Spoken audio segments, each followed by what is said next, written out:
Hello friends, स्वागत है आपका हमारे YouTube channel study smart IQ में। और मैं हूं सबा परवीन। और आज हम फिर पढ़ने जा रहे हैं एसएससी एमटीए 2025 के लिए जीके जीएस की क्लास, जिसमें हम डिस्कस कर रहे हैं प्रीवियस ईयर क्वेश्चन। और ये हमारी क्लास 30 है और इससे पहले हम 29 क्लासेस कर चुके हैं। आज इस क्लास में हम पढ़ने वाले हैं 22 अक्टूबर 2024 शिफ्ट 1 की जीके जीएस की previous year question. I hope आपको ये वीडियो पसंद आती हो। और ऐसे ही वीडियो देखने के लिए हमारे चैनल को लाइक करें, शेयर करें, सब्सक्राइब करना ना भूलें। तो चलिए स्टार्ट करते हैं आज की क्लास। फर्स्ट है, अलार मेल बल्ली का संबंध निम्नलिखित में से किस नृत्य से था? उड़ीसी, भरतनाट्यम, कथक या मणिपुरी? तो अलार मेल बल्ली का संबंध किस नृत्य से था? तो इनका संबंध था भरतनाट्यम। ठीक है, right answer option B, Bharatanatyam. Bharatanatyam ये कहाँ का शास्त्रीय नृत्य है? तो भरतनाट्यम यह तमिलनाडु का शास्त्रीय नृत्य है। ठीक है, तमिलनाडु का शास्त्रीय नृत्य है। फिर हम बात करें ऑप्शन में कि उड़ीसी ये कहाँ का शास्त्रीय नृत्य है? तो उड़ीसी ये है उड़ीसा का। कथक तो ये उत्तर प्रदेश का। मणिपुरी मणिपुर का। ठीक है, कितने शास्त्रीय नृत्य अगर हम बात करें तो संगीत नाटक अकादमी।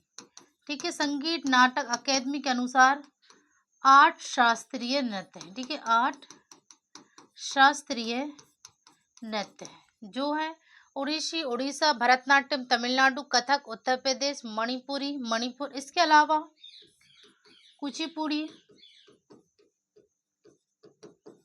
आंध्र प्रदेश, मोहिनीअट्टम मोहिनीअट्टम केरल का है। कथकली तो ये भी केरल का है।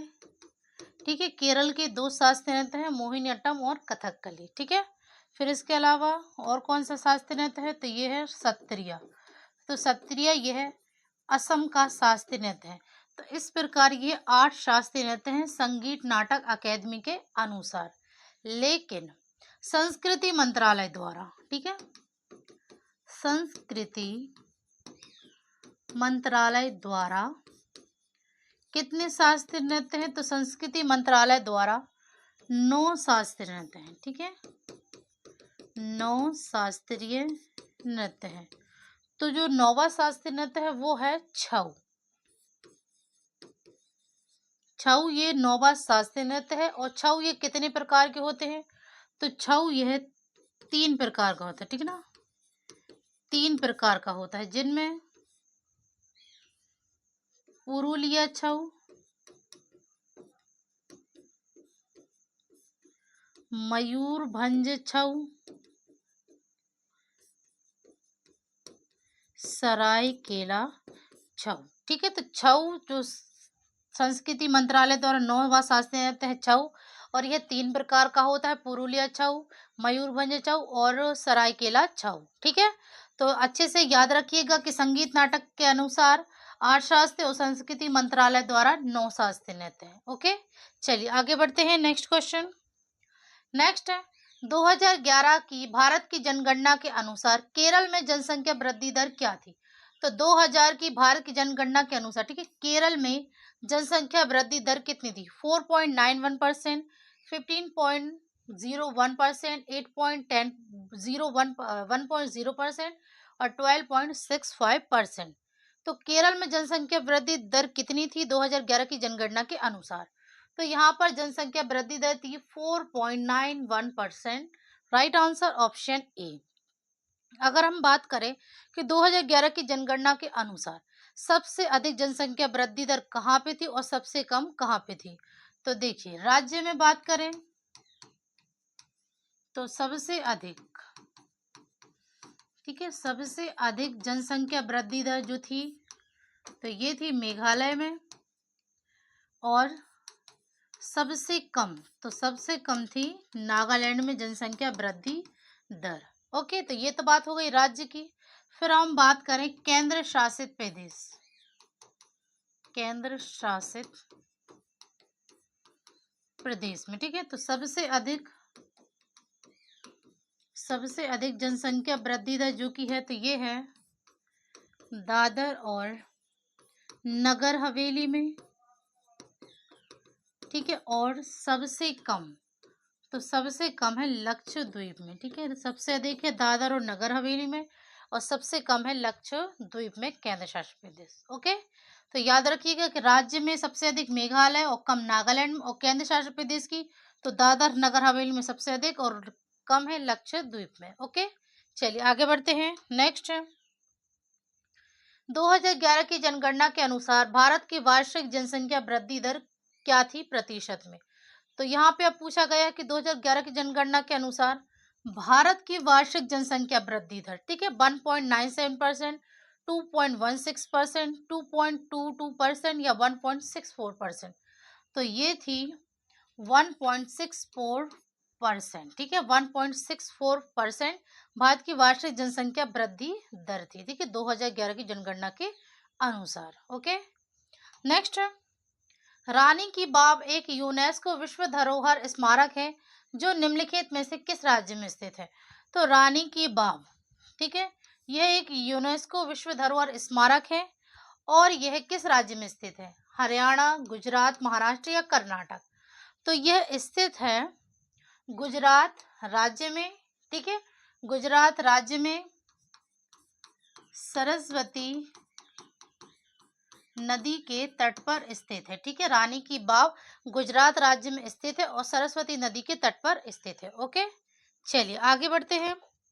नेक्स्ट है निम्नलिखित में से कौन भारतीय उपमहाद्वीप पर पहले बगीचा मकबरे का उदाहरण है। तो पहले बगीचे मकबरे का उदाहरण है तानसेन का मकबरा, सफदरजंग का मकबरा, हुमायूं का मकबरा या इतामुद्दौला का मकबरा। तो इनमें से कौन सा भारतीय उपमहाद्वीप पर पहले बगीचे मकबरे का उदाहरण है। तो ये है हुमायूं का मकबरा। Right answer option C, Humayun का मकबरा यह पहला बगीचे मकबरे का उदाहरण है, ठीक है। हुमायूं का मकबरा ये कहाँ पर है। तो यह दिल्ली में है, ठीक है, दिल्ली में है। और इसे किसने बनवाया था। तो इसे इनकी बेगा बेगम ने बनवाया था, यानी कि इनकी पत्नी बेगा बेगम ने बनवाया था हुमायूं का मकबरा। फिर इतामुद्दौला का मकबरा ये कहाँ पर है। तो ये है आगरा में। और ये किसने बनवाया। तो ये बनवाया था नूरजहां ने, ठीक है। फिर सफदरजंग का मकबरा, तो सफदरजंग का मकबरा ये भी है दिल्ली में और इसे बनवाया था किसने, शुजा-उद-दौला ने, ठीक है, शुजा-उद-दौला ने बनवाया था। इसके अलावा तानसेन का मकबरा तो यह ग्वालियर में है और इसे किसने बनवाया था। तो ये बनवाया था अकबर ने, ठीक है।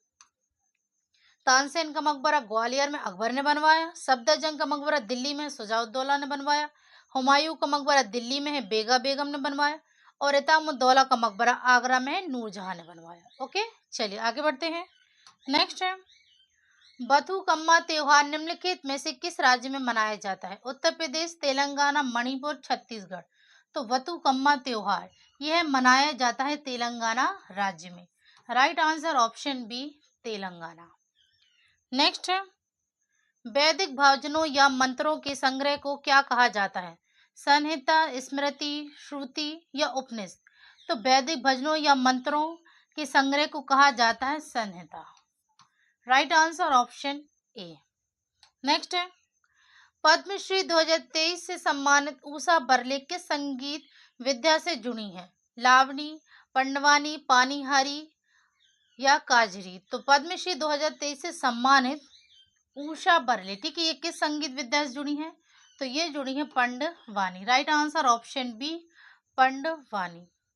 नेक्स्ट है जब प्रोटीन से भरपूर गाढ़े अंडे के साथ भाग को गर्म किया जाता है तो यह ठोस सफेद रंग में बदल जाता है। इसका कारण है प्रोटीन विकृतीकरण, पाइसीकरण, किण्वन या ग्लूटेन का निर्माण।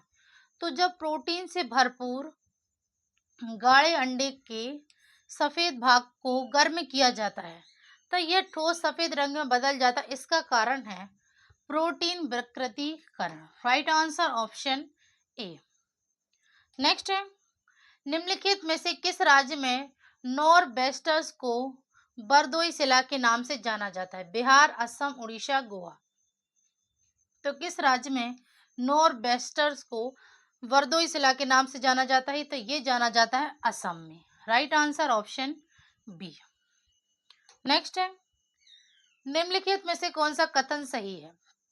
तो पहला है, बाल शास्त्री जांभेकर ने 1832 में पहला आंग्ल मराठी समाचार पत्र दर्पण शुरू किया था। तो ये तो सही है। फिर है, उन्हें मराठी पत्रकारिता के जनक के रूप में याद किया जाता है। तो ये भी सही है। फिर है, बाल शास्त्री जांभेकर ने 1840 में पहली मराठी मासिक पत्रिका दिग्दर्शन प्रकाशित की थी। तो ये भी सही है। तो यहाँ पे जो कथन सही है वो है तीनों। ठीक है, ए, बी और सी। तो राइट आंसर है ऑप्शन 4, ए, बी और सी तीनों ही कथन सही हैं। ओके, चलिए नेक्स्ट है, पद्म पुरस्कार के संबंध में सही कथन की पहचान करें। पहला है, पद्म पुरस्कार का उपयोग पुरस्कार प्राप्तकर्ताओं के नाम के उपसर्ग या प्रत्यय के रूप में किया जा सकता है। दूसरा है, एक वर्ष में दिए जाने वाले पद्म पुरस्कारों की कुल संख्या 150 से अधिक नहीं होनी चाहिए। तीसरा है, पद्म पुरस्कार प्रतिवर्ष दिए जाते हैं। डी, भारत के राजपत्र में पुरस्कार प्राप्तकर्ताओं के नाम कभी भी प्रकाशित नहीं किए जाते। तो यहाँ पे जो सही कथन है पद्म पुरस्कारों के संदर्भ में वो है, पद्म पुरस्कार प्रतिवर्ष दिए जाते हैं। Right answer option C. Okay, next है, निम्नलिखित में से कौन सा राजस्व प्राप्ति का घटक नहीं है? विश्व बैंक से लिया गया ऋण, जीएसटी, संपत्ति पंजीकरण के लिए भुगतान किया गया शुल्क, या यूनेस्को द्वारा प्राप्त अनुदान। तो इनमें से कौन सा राज्य प्राप्ति का घटक नहीं है? तो ये है विश्व बैंक से लिया गया ऋण। राइट आंसर ऑप्शन ए। ओके,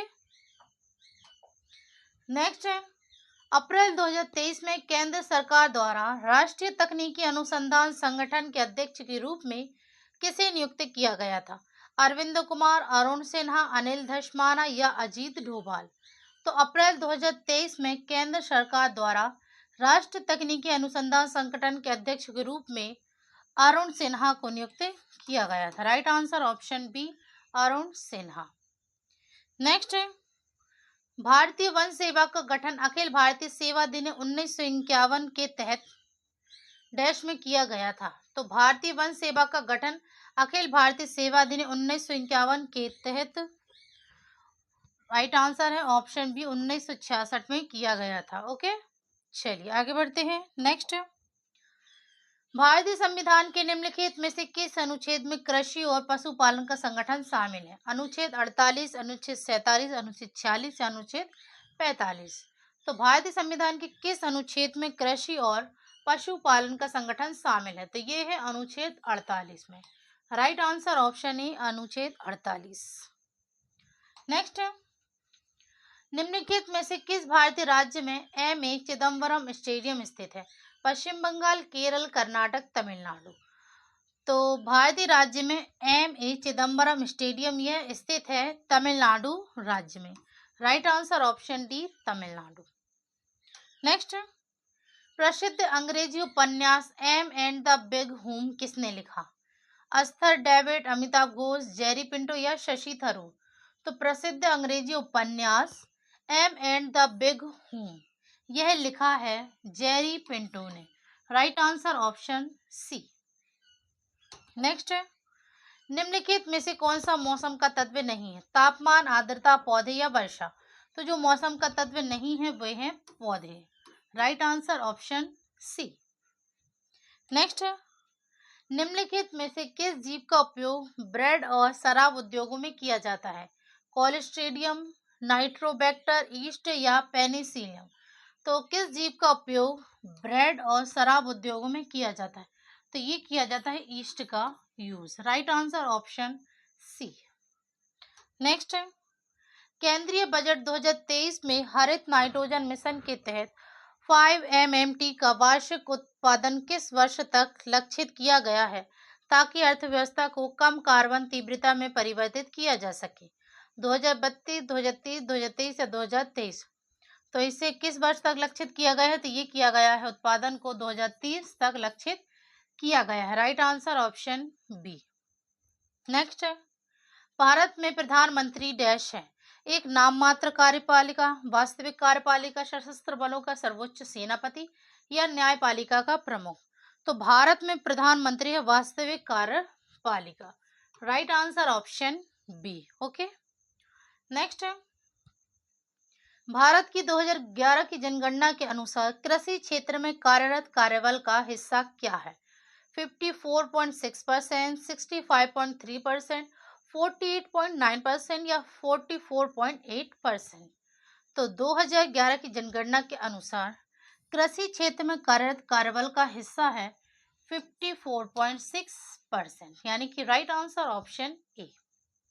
नेक्स्ट है निम्नलिखित में से किस वर्ष में भारत ने महिला एशिया कप एक दिवसीय क्रिकेट की मेजबानी की थी? 2005, 7, 4 या 6। तो किस वर्ष में भारत ने महिला एशिया कप एक दिवसीय क्रिकेट की मेजबानी की थी? तो ये की थी 2006 में। Right answer option D 2006। Next है 0.25 ग्राम कार्बनिक यौगिक को धूर्मित नाइट्रिक अम्ल के साथ उपचार करने के बाद AgNO3 के साथ अभिक्रिया कराने पर 0.22 ग्राम AgBr प्राप्त हुआ। यौगिक में ब्रोमीन का प्रतिशत है 34.04%, 88.00% या 37.45% या 50.00%। तो इसमें यौगिक में ब्रोमीन का प्रतिशत है तो यह है 37.45%। Right answer option C. तो ये थे आज के हमारे क्वेश्चंस।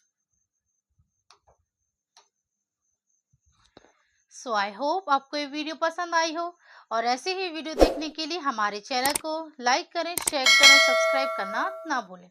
तो मिलते हैं आपसे कल अगली वीडियो में, तब तक के लिए good luck and goodbye. Thank you.